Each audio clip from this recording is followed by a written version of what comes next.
Triangulation is one of the many tools the narcissist uses to turn people against each other. Triangulation occurs when the narcissist brings a third person into the relationship to maintain control of the relationship. In my case, shortly after the start of a romantic relationship with a narcissist, he immediately began causing conflict between myself and a platonic friend who knew a lot about his personal life and indiscretions. His first goal was to divide and conquer that friendship to ensure his indiscretions remained a secret. Neither one of us having any knowledge of narcissism and the depths to which they would go to sabotage a relationship were none the wiser. He was successful in destroying that friendship. But triangulation doesn't always happen in romantic relationships. It could happen in any type of relationship with a narcissist. Understand that when triangulation happens, there will be limited to no contact between you and the third person except for the communication that comes from the narcissist. They move between the two unknowing parties, telling secrets, spreading lies, causing friction and confusion. They use this highly effective strategy to manipulate people into conflicts with one another. These conflicts typically benefit the narcissist in some way. They will use this tactic to pit you against a new supply, a platonic friend, a coworker, a family member, or maybe even someone who doesn't know you at all. In some cases, people being triangulated by narcissists don't even know that it's happening. They have no idea they may be being used to make someone jealous or to control a situation. It's not even unheard of for a narcissist to use someone they're no longer in contact with to control or manipulate people they are still in contact with. They create these conflicts to gain attention, cause drama, play the victim, garner support, make you jealous, keep you from receiving a benefit headed your way, or maybe to keep you from communicating with someone who may be able to expose their true intentions. It could be a number of reasons, but best believe whatever the reason, they're benefiting in some way, even if it's just for the pure enjoyment of it all. So here are a few ways a narcissist will pit people against each other in friendships. A narcissist can come between two friends by slowly sprinkling small slights when they speak to each friend independently. They do this by encouraging negative conversation amongst each friend and then returning to each friend separately and exaggerating the conversation, making it seem as though each friend is gossiping about the other. Over time, the two friends will start to question their friendships and speak to each other less and less due to the friction the narcissist has caused in the friendship. One reason a narcissist may do this is because causing conflict between the two friends will make the narcissist seem like the most important friend of all. Eventually, the two friends may stop speaking to each other, but stay in close communication with the narcissist. This allows the narcissist to garner more attention, cause more drama, and control each friend's opinion of the other. Another way a narcissist can pit two people against each other is by having a disagreement with one friend and then telling the story to the other friend in a way that makes the narcissist look like a victim. Encouraging the friend to pick a side to prove their loyalty to the narcissist. This allows the narcissist to garner support and remain secure in the fact that they're not to blame for how the disagreement played out. Another way the narcissist triangulates in friendships is by suddenly becoming distant with a friend who they normally have a very close interaction with, withdrawing from the friendship while making it blatantly obvious that they're gifting their friendship and attention to someone else, your replacement. This friend will typically have no idea why the narcissist has suddenly withdrawn from the friendship, and the replacement will likely have no idea the narcissist is using them to make someone jealous.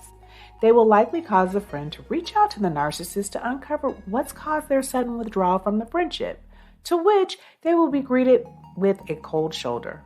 No explanation at all, the silent treatment, or with the narcissist gaslighting them to believe that nothing is wrong and nothing has changed. Narcissists are very sensitive to criticism, so the slightest of infractions could have caused this chain of events, but they'll probably never tell them which one. They'll use this form of triangulation to gain attention, cause jealousy, and as a punishment for any perceived slights. As a friend, you may become a little jealous because of all the superficial attention the narcissist is now showing to their newfound friend. And that's exactly what they expect you to do. The ideal goal for the narcissist is to create a situation in which you and your replacement are competing for their attention. Close friends of the narcissist may go through this song and dance several times before they finally get fed up with the friendship for good. Now, let's look at romantic relationships. There are several ways a narcissist can triangulate in romantic relationships and attempt to pit their current lover against their ex-lover, friends, and more. For example, in a romantic relationship, a narcissist can triangulate their current lover against their ex. They can do this by making their current lover feel like their ex was better in some way, trying to encourage them to strive to be better than their ex was, hoping that their new lover will readily give in to their wants and needs in an attempt to win the narcissist's heart. But the narcissist must be careful not to overplay their hand. If so, instead of resentment for their previous lover, their current lover may begin to wisen up and wonder, if their ex was so great, why did they ever leave? Another tactic they may use in romantic relationships is to triangulate their current lover against the narcissist's friends. When there's a disagreement in the relationship, or the narcissist needs to feel like they're not to blame, they'll go to their friend with some information about the disagreement. They'll present this information in a way that makes them look like the victim and their lover the bad guy, which leads their friend to give advice which weighs in the narcissist's favor.